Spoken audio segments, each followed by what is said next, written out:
Assalamualaikum warahmatullahi wabarakatuh. Apa kabar anak-anak ustazah yang soleh dan soleha? Alhamdulillah, luar biasa, Allahu Akbar. Baiklah ustazah, sebelum kita memulai pelajaran, alangkah baiknya kita membaca doa sebelum belajar terlebih dahulu, agar apa yang ustazah sampaikan kepada antum bisa antum pahami dan antum mengerti.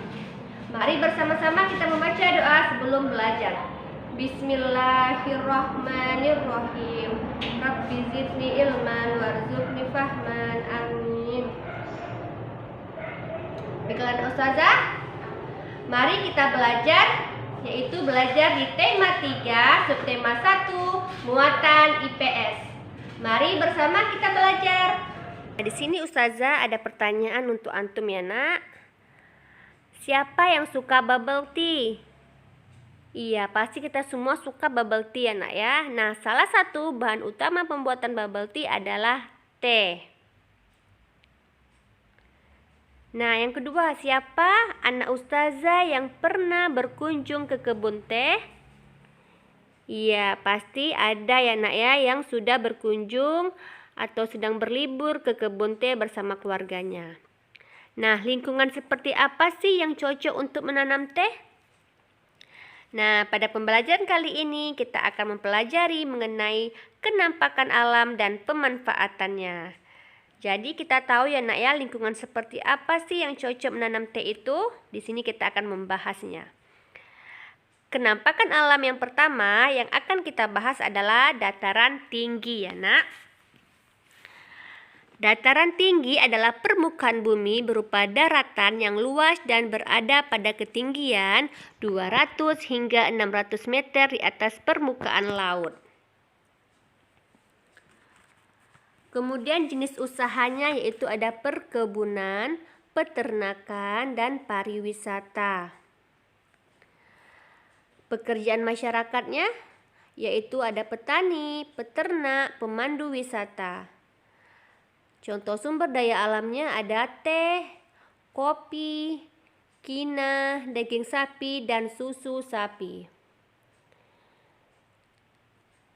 Perkebunan teh banyak terdapat di dataran tinggi ya nak, karena suhunya cocok untuk pertumbuhan teh. Berarti kita sudah tahu ya nak ya, lingkungan yang cocok untuk menanam teh adalah dataran tinggi. Kita lanjut di dataran rendah lagi.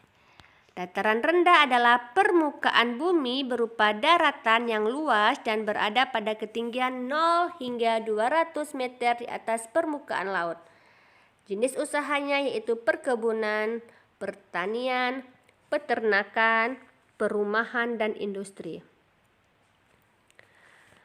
Pertanian padi termasuk contoh pemanfaatan dataran rendah. Dengan kondisi lingkungan seperti demikian, maka masyarakat di dataran rendah itu cocok bekerja sebagai petani, peternak, pegawai, dan perusahaan. Kemudian contoh sumber daya alamnya ada padi, tebu, karet, kelapa sawit, ayam, itik, sapi, kambing, dan ikan air tawar. Pantai. Pantai adalah daratan yang berbatasan langsung dengan laut. Pasti anak ustazah sudah pernah pergi berlibur ke pantai ya nak ya. Nah, daerah pantai umumnya landai dan berpasir, tapi ada pula yang berupa tebing yang curam. Nah, jenis usaha yang ada di pantai yaitu nelayan, peternakan, perkebunan, dan pariwisata. Pekerjaan masyarakatnya nelayan, peternak ikan laut, petani kelapa, petani garam, dan penjaga pantai.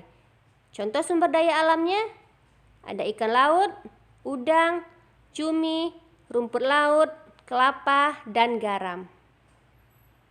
Nah, ciri-ciri sumber daya alamnya. Nih, salah satu contoh sumber daya alam adalah tanaman. Tanaman yang tumbuh dengan baik di dataran tinggi dan ada tumbuh dengan baik di dataran rendah. Berikut contoh tanaman yang tumbuh di dataran tinggi dan dataran rendah.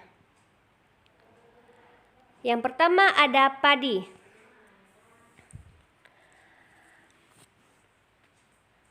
Ciri-ciri padi itu tumbuh di dataran rendah dan tinggi di daerah beriklim tropis. Cocok dengan kondisi tanah yang berhumus dan digenangi air. Nah, dapat kita lihat ya nak ya, bahwa lahan pertanian padi ini berair. Nih kita lihat. Kemudian ditanam pada lahan terbuka karena membutuhkan cahaya matahari. Umumnya ditanam di lahan yang luas dan datar atau di tanah yang miring atau sawah bertingkat yang ada di lereng disebut sengkedan dan atau terasering ya nak. Yang kedua teh. Nah, ciri-ciri teh. Yang pertama, tumbuh di dataran tinggi tropis dan subtropis dengan curah hujan yang cukup tinggi. Selanjutnya, cocok dengan kondisi tanah yang banyak humus, tidak memerlukan banyak air saat masa awal tanam. Terakhir, semakin tinggi daerah penanaman, semakin tinggi kualitas teh yang dihasilkan. Ya nak ya, seperti yang sudah kita bahas di yang pertama tadi. Nah, itulah tadi anak ustazah pembelajaran kita muatan IPS ya nak ya. Yaitu tadi tentang apa nak ustazah? Tentang kenampakan alam dan pemanfaatannya. Ada 3, dataran tinggi, dataran rendah, kemudian pantai ya nak. Ciri-ciri sumber daya alam ada padi dan ada teh. Nah, di sini ustazah sudah buat untuk menyimpulkan pembelajaran kita. Silakan antum tulis ya nak, antum catat. Di sini sudah ustazah catatkan, tinggal antum tulis di buku tulis antum saja. Ustazah, itulah tadi pembelajaran kita hari ini. Semoga antum semua paham dan mengerti ya nak tentang penjelasan pelajaran kita hari ini. Dan ustazah akhiri, wassalamualaikum warahmatullahi wabarakatuh.